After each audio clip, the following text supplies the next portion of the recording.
And by the way, my definition of being properly educated is being right when the professor is wrong. Anybody can spit back what the professor tells you. The trick is to know when he's right and when he's wrong. That's the properly educated person. In the investment world, it involves an enormous amount of high IQ people trying to be more skillful and normal. You can hardly imagine another activity that gets so much attention. And weird things have happened. And years ago, one of our local investment counseling shops, a very big one, they were looking for a way to get an advantage over other investment counseling shops. And they reasoned as follows. We've got all these brilliant young people from Wharton and Harvard and so forth, and they work so hard trying to understand business and market trends and everything else. And if we just asked each one of our most brilliant men for their single best idea, then created a formula with this collection of best ideas, we would outperform averages by a big amount. And that seemed plausible to them because they were ill-educated. That's what happens when you go to Harvard and Wharton. And so they tried it out, and of course it failed utterly. So they tried it again, and it failed utterly, and they tried it a third time, and it also failed. And of course what they were looking for is the equivalent of the alchemists of centuries ago who wanted to turn lead into gold. They thought if you could just buy a lot of lead and wave your magic wand over it and turn it into gold, that would be a good way to make money. Well, this counseling shop was looking for the equivalent of turning lead into gold, and of course it didn't work. I could have told them, but they didn't ask me. Now, the interesting thing about this situation is that this is a very intelligent group of people that's come from all over the world. You've got a lot of bright people from China where people tend to average out a little smarter. And the issue is very simple. It's a simple question. Why did that plausible idea fail? Just think about it for a minute. You've all been to fancy educational institutions. I'll bet you there's hardly one in the audience who knows why that thing failed. That's a pretty ridiculous demonstration I'm making. How can you not know that? It's one of the main activity of America. It's an obvious and important failure. Surely we can explain it. You have to have stayed awake in your freshman college courses to answer that question. But if you ask that question at a Department of Finance, at a leading place, the professors wouldn't answer it right. Now I'm going to leave you that question because I want you perplexed. And I will go on to another issue. But that's one you should be able to answer. It shows how hard it is to be rational on something very simple. How hard it is, how many kind of crazy ideas people have and they don't work. You don't even know why they don't work, even though it's perfectly obvious if you've been properly educated.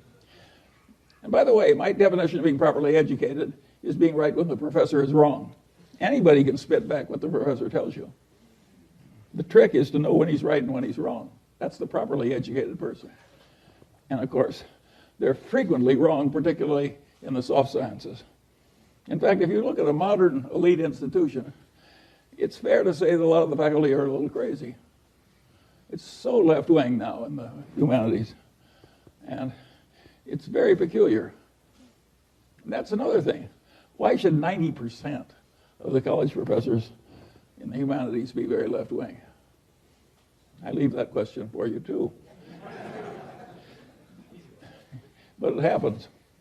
And another issue, of course, that's happened in the world of stock picking, where all this money and effort goes into trying to be rational, is that we've had a really horrible thing happen to the investment counseling class.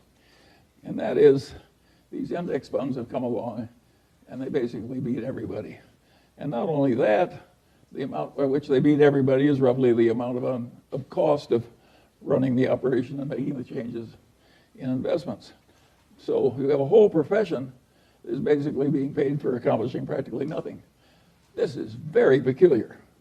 This is not the case with bowel surgery or even the criminal defense bar and the law or something.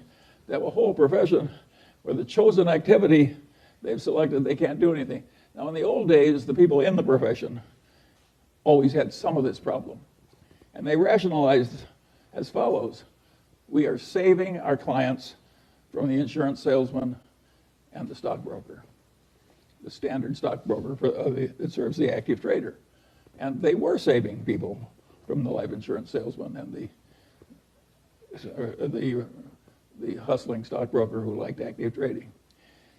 And I suppose in the sense that the investing class is still saving those people from an even worse fate.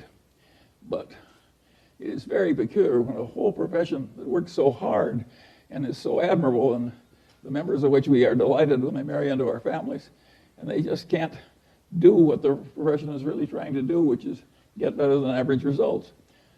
How is that profession handling this terrible situation as index investing gets more and more popular, and including by a lot of fancy places? Well, I'll give you a very simple answer. They're handling it with denial. They have a horrible problem they can't fix, so they just treat it as non-existent. This is a very stupid way to handle a problem.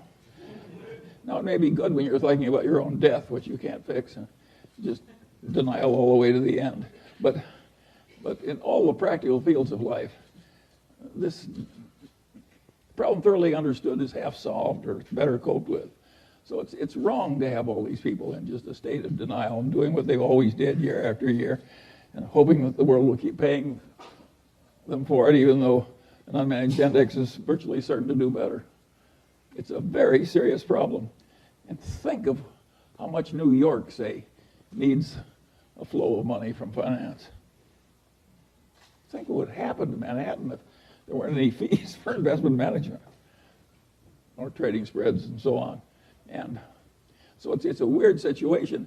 And of course, it's unpleasant. Big investment counseling shops some of them shrink and some go out of business.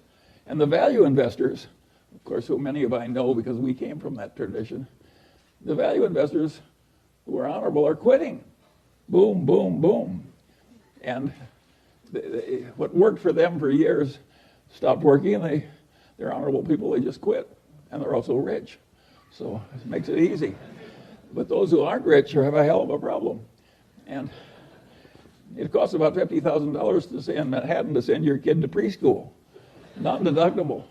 And that's just the start of an endless procession of years of vast expense. So if your game is money management, you have a serious problem. And I don't have any solution for this problem. I do think that index investing, if everybody did it, won't work. But for another considerable period, index investing is going to work better than active stock picking, where you try and know a lot.